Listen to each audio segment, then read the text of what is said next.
Your poli-sci major, and I just want to thank the Senate for taking the time to hear me out, and I promise to be as short and concise as possible since I know I'm the last one up. So I believe that the divestment bill being presented is of historic importance and has the potential to help move this conflict towards a peaceful and fair solution by raising awareness of the issue rather than denying its existence. I'd like to start off with an important quote by the history professor from UCLA, Harry Anderson, that the state of Israel has controlled the Palestinian territories for over 40 years, making it the longest official military occupation in modern history. So given that context, there are those who might not be familiar with life under military occupation, which in the case of Palestine is characterized by illegal settlements, separation barriers, segregated roads, segregated buses, military checkpoints, and most importantly, the natural fatalities which occur on a weekly basis, which is the result of any military occupation.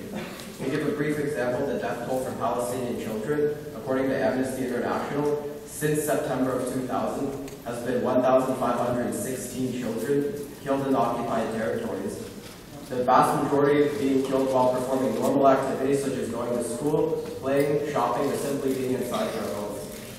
The fact remains that the situation for Palestinians is not getting better, rather it's getting worse. There has been an exponential increase in settlement activity as well as land expropriation. I believe right now that Israel officially controls or limits access to 50% of the West Bank for Palestinians. So,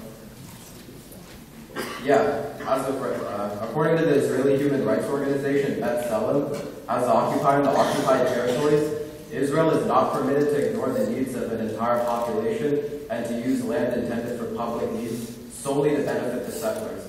Currently, there is a system of laws in place within the occupied territories that overwhelmingly favors the over 500,000 Israeli settlers in the territories who are currently living there illegally according to the United Nations, the International Criminal Court of Justice, and every country in the world, including the United States, with the exception of Israel. The use of the word apartheid when referring to Israel's military presence in the occupied territories seems more than appropriate. By definition, apartheid is an official policy of racial segregation involving political, legal, and economic discrimination. Former American President Jimmy Carter, in his book, Palestine Peace, Not Apartheid, defines Israeli rule in the occupied territories as apartheid, since two peoples occupy the same land but are completely separated from each other and have completely different access to resources. The settlers receiving the lion's share of the resources which are entitled to those living under occupation. In the occupied territories, there is a complete separation between Israeli settlers and Palestinians. There are Israeli-only roads and settlements as well as separation walls dividing the communities into two distinct economic realms. According to a recent fact-finding mission by the World Bank, Israeli settlers receive 80% of the scarce freshwater resources from the occupied territories, while the indigenous Palestinians receive only 20%. The settlers have access to swimming pools, while the Palestinians have trouble finding clean drinking water. Based on impartial information concerning the occupation, Carter's description of Israel's policies in the occupied territories matches the definition of apartheid. Other prominent activists who recognize this are Nelson Mandela and Bishop Desmond Tutu. I'd like to enumerate the fact that this divestment bill only targets companies that are complicit in the occupation and human rights violations in Palestinian territories.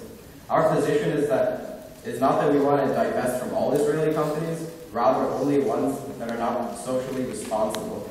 To stay neutral on this issue or to abstain from voting on this issue is to be complicit in continued human rights violations and colonization.